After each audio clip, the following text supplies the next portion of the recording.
Lyle Culpepper, who I always enjoy or often enjoy, wanting to have a moment in the Tyler Robinson trial. Your Honor, if it pleases the court, I would like to say something on behalf of the defendant. Thanks, Lyle. That I have not been able to express through words, but I think I can express it through song. 1, 2, 3. Here's to you, Tyler Robinson. Jesus knows you didn't kill Charlie Kirk. Erica did. But didn't you did, Tyler Robinson? It's okay, cause Charlie was a fascist. Don't know what that word means. Hey, hey, hey.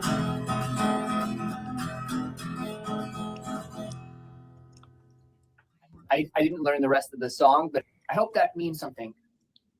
I hope that moves the needle a little bit. Wow. What the fuck? I will see myself out, Your Honor. Wow, that's brilliant. This guy's a genius, bro. Well, he's good, and then obviously Ami, who we've had on the show actually before. Which one is that? Oh, the other one. Yeah. Ami has a little bit too. I'll go and share that one too. Megyn Kelly, speech therapy.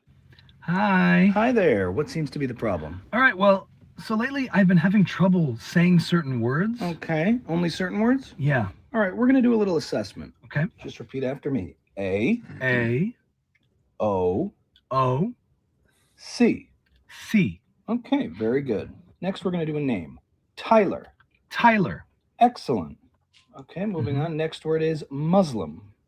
Muslim. Okay, you had a little trouble with that one, starting to drift. Let's try another name. Does she mispronounce it, or? Not as much as Candace does. So I think he's mixing them. But with Candace, it's a. Candace. Does she say Muslim? I think she says Muslim. I don't know. Okay. Candace, I know, speaks it wrong. Okay, just repeat after me. Candace. Oh my. Sorry. That's all right. Let's try it again. Candace. Can I try that again? Of course. Let's try it again. Sorry. That's all right. This one's giving you trouble. Try again. Whoever out there. No. The word is Candace. I mean, sorry. I don't want to opine. Okay. I'll try it again. Let's break it in two, okay? Can. Dis. Candace.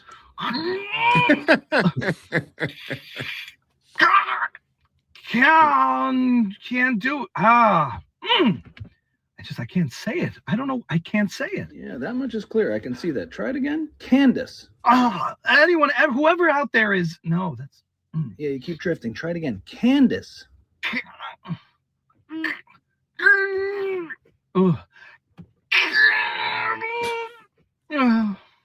I'm sorry. That's okay. I don't know what it is. Have you tried getting a CAT scan? Yes, I have. Okay. And what about your soul? Have you taken a look at that?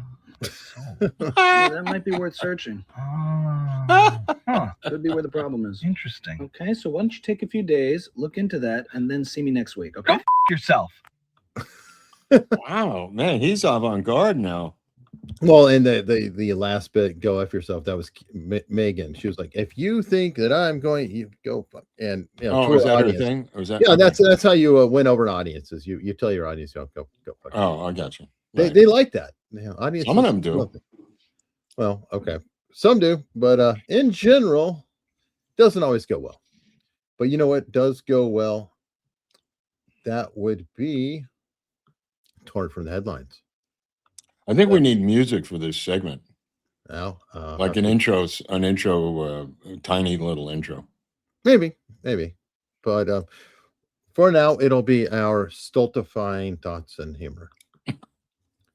Rumors fly as Trump takes old Air Force One. Yeah, again, this is a gift that keeps on giving. Air Force One from Qatar. What is it about that plane that attracts surface-to-air missiles from Tehran? Also he added that if he's assassinated, he's left a letter to bomb Iran into oblivion. He said that before, that he essentially turned it to glass. That if he's killed. Yeah, well, if he's killed, period. Like it doesn't even matter who kills him. Go after Iran. I remember him saying I that think he too. also said that he thinks his career is going to end with assassination, which is really dark. Well, he's at how many attempts?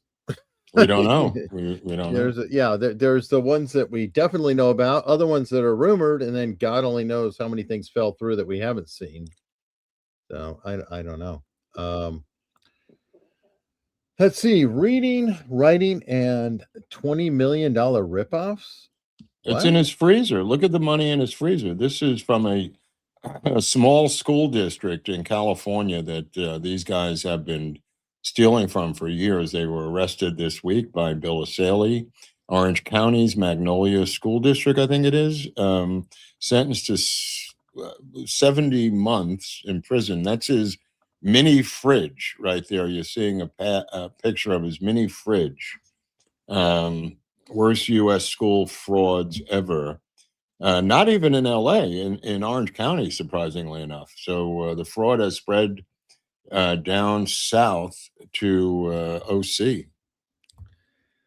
You know what? He's only sentenced to 70 months. That's just under 6 years.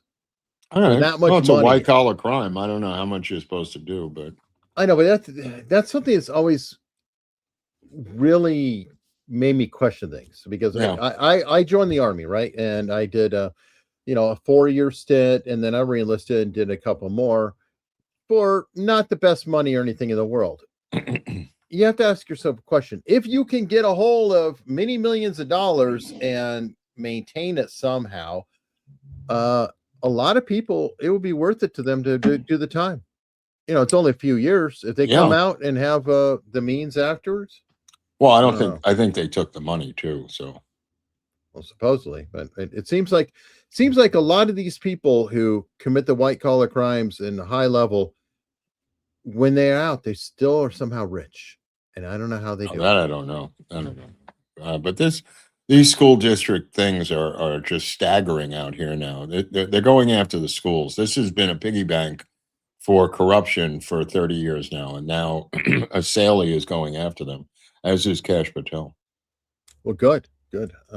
Actually, I had a story about Cash too. I could share in a minute. Bookies beat out the books. What is this one? This is the reading level of every single American, regardless of age, gender, background, is now reading less than one book a year. The entire nation is reading less than a book a year, irregardless of background, education, gender, age, monetary background. It used to be they were talking about a type of book. Now it's completely. They were talking about a book that was really popular back in the day when they started this survey many years ago. Oh, Dr. Zhivago, 1958. Now it's been replaced by the Hunger Games, just to show you the quality of the merch. Well, at least it's not 50. At least it's not 50 Shades.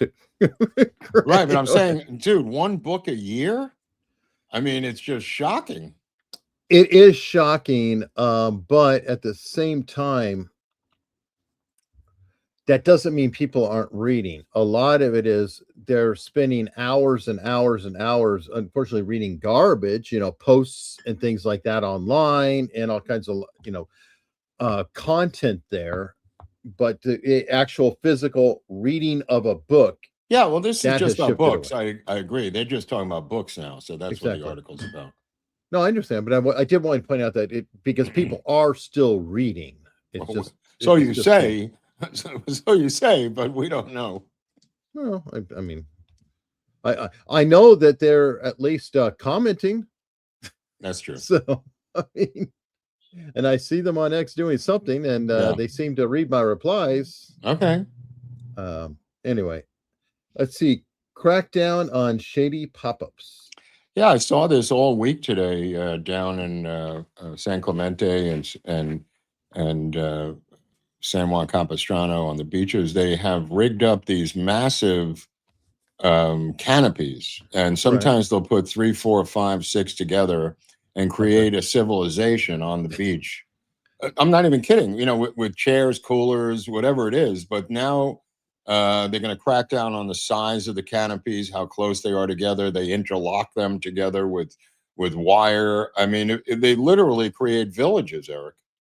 And it blocks other people. The key is that it blocks other people from just laying down in the sand on a towel. I mean, that's fair. I mean, if it gets out of hand, it is out of hand. That's what I'm saying. Yeah, I just came back. It's totally fucking out of hand.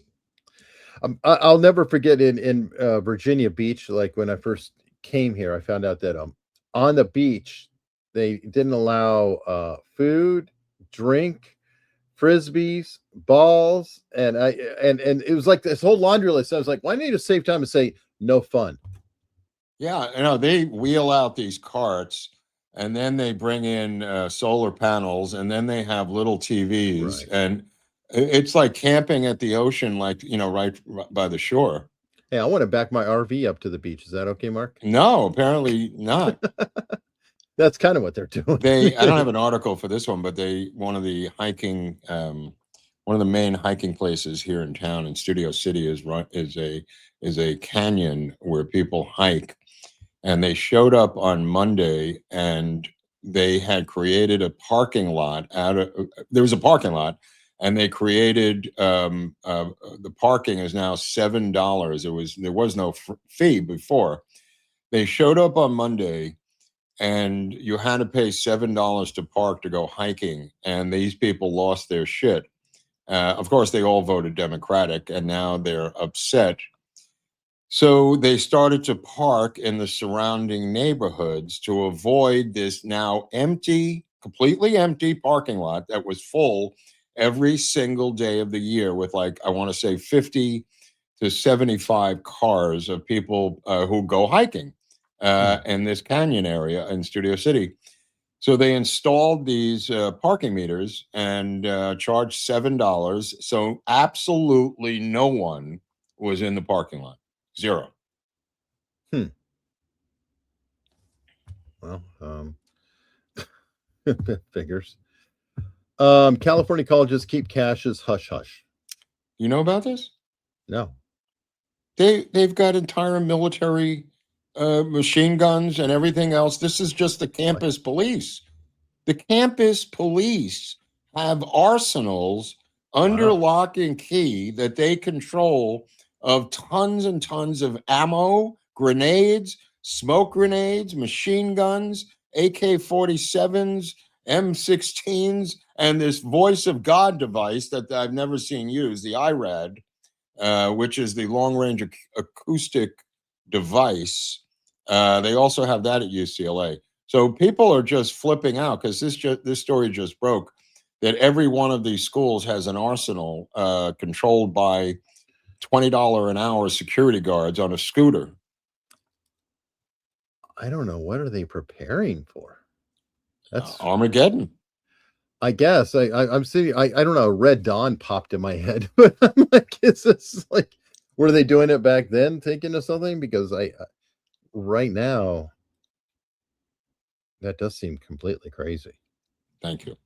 I thought so too.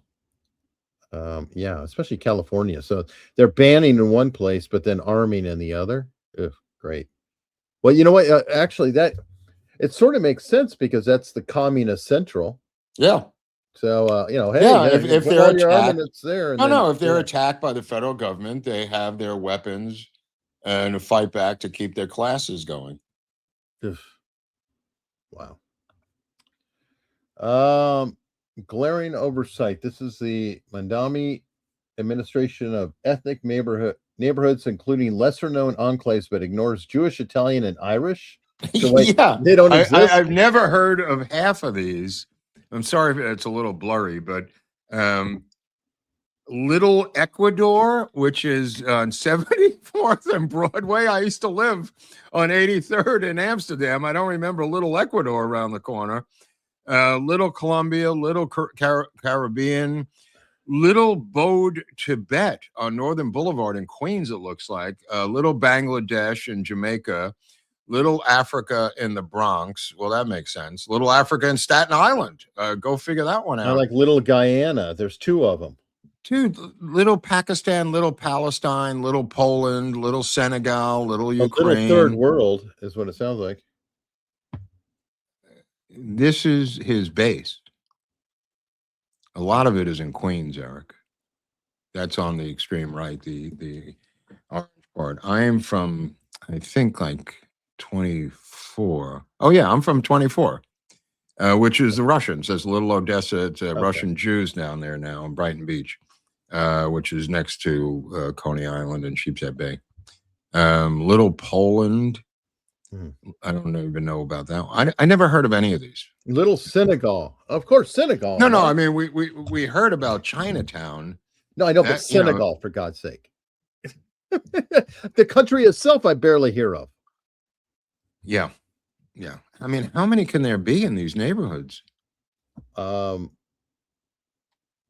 a lot, but none that are like Italy or Ireland or Jewish or Italian, which may add up to be 1 million. Yeah. They don't even have any Germans in Yorkville. I mean, there are other neighborhoods that are not on here. But anyway, I just thought I'd give you a look at what the mayor is doing in New York. He's carving it up into fiefdoms. Of course he is. And you had mentioned espionage or whatever. I did have this story for earlier. 113 active spies from 4 countries have been arrested. That's a good amount, Eric. Yeah, it is. And they weren't on vacation. It says the word active. Yes. Right. So this is before they were apprehended. They were active. Yep. 62 Chinese alone. Wow. So over half are Chinese, but still a lot of a spread. Yeah. And this is the part where I kind of am torn about cash, because there are things going on that we don't necessarily see about. And this is a good thing. Getting actual spies. Yeah. I like that. But hopefully there's a lot more. I mean, I also, and then we also had this story that I'd overlooked. Judge blocks USPS ballot rule tied to Trump's election integrity order. And this is what we talked about with Robert Gouveia. We're going to have this going on continuously, I think. I agree. Judges blocking. And then I do want to see this last story before we go in to do our comments. And that one is apparently, What's this one? Oh. CNN hack falls for satirical tweet from fictitious Republican lawmaker while reading a list of comments regarding Mitch McConnell's health. So Audie Cornish apparently gets fooled by a parody account. Wow. And was reading it out loud. Well, it's not the first time for them, right? I don't think so. You don't hear that much about Fox doing it. Well, no, because they do hopefully know. Let me see. We have a lot of Senate Republicans coming out. We're going to just show some on screen, Isaac, all saying, I talked to him, I talked to him, I talked to him for 20 minutes, I talked to him for 45 minutes. We're hearing these pundits talk not just about his potential health, but what they think the issue is, a special election deadline. So for him, if he dies? Probably. Oh, so they're telling him to die quickly so we can get the special election before the midterms. Yep. I think they're sussing out his health to report back. Well, and this is the one in question. This Rep. Jack Kimball was mocking, I think, Jennings and others by saying, I spoke to my old friend Mitch McConnell this morning, the senior senator from Kentucky. He's still recovering at the hospital. We talked for just shy of 45 minutes. He's so sharp. Just like he always let me do all of the talking. He's a great listener. After that, we prayed silently for a while and had a staring contest. Just like always, he beat me. I told him we want to see him back at work as soon as possible. I put on X as soon as it happened that I spoke to Mitch McConnell for 20 minutes yesterday. And the question he kept asking me over and over again was, "Where the fuck did my wife go?" Yes. Yes. That was mine. So I guess there's a whole league of others out there. Always a great question. And that wraps up our segment. Cue the outro music that doesn't exist. I hear it in my And head. remember, come to locals to see Torn from the Headlines.